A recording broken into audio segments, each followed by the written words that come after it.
Good evening, this is HorseRacingNation.com handicapper Jared Horak, and this is my second in a series of videos devoted to 2012 Kentucky Derby Contenders.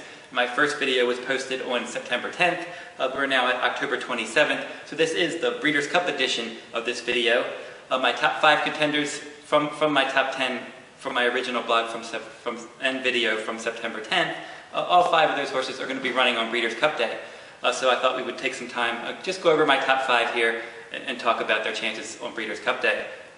Continuing to be my #1 ranked colt is going to be Alpha for trainer Kieran McLaughlin. He was impressive in his debut, and then he came back in the Champagne Stakes. He finished a solid second. He ended up rallying from off the pace that day. The track was speed favoring. He was able to rally to finish second. I think the longer the better for this one. This is why he is my top colt for next year's Classics. I think he's bred to run all day, and I just think he's going to really excel around 2 turns. The Breeders' Cup Juvenile is going to be at a mile and a 16th. I think he's going to love the distance. I actually think he's going to be much better next year, but I'm going to give him a realistic shot at finishing in the top 3, maybe winning it all on Breeders' Cup Day. And then my second ranked colt is going to be Secret Circle for trainer Bob Baffert. This one's 2 for 2 in sprints. They thought about stretching him out for the Breeders' Cup Juvenile, but they decided they were going to keep him around 1 turn for the time being. So he's going to run in the Breeders' Cup Juvenile Sprint. He's probably going to be the favorite. If he runs back to any of his 2 numbers in his first 2 races, he's going to be tough to beat. Now my third ranked colt is Union Rags. He's undefeated, and he was impressive beating Alpha in the Champagne Stakes. He overcame some traffic problems. He burst clear. He looks like a colt with a future for sure. I would not be surprised if he ran very well in the Breeders' Cup Juvenile. He may end up being the favorite. He's a definite contender there. Now my 4th ranked colt is Creative Cause. This one came back and won the Norfolk Stakes when they stretched him out in distance at Santa Anita last time. He ended up turning the tables on Drill. Now Drill won the Del Mar Futurity. Creative Cause had some trouble in that race. And then in that Norfolk Stakes, he ran very well. He was up on the pace.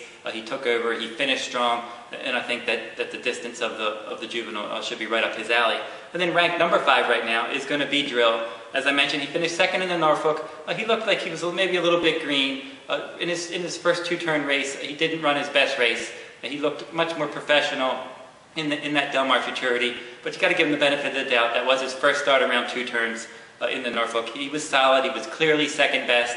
Trainer Bob Baffert, he's my second Bob Baffert trainee in my top 5, and I expect that he's going to also move forward. He'll probably run a better race on Breeders' Cup Day at Churchill Downs, but probably as a next year as a 3-year-old, he's probably going to do more of his damage then. So now, if you'd like to see the rest of my top 10, I'm going to have my top 10 blog. I put my video and my blog together over at pick6blog.com. So if you'd like to see my complete top 10 list for the 2012 Kentucky Derby Contenders, you go over to pick6blog.com.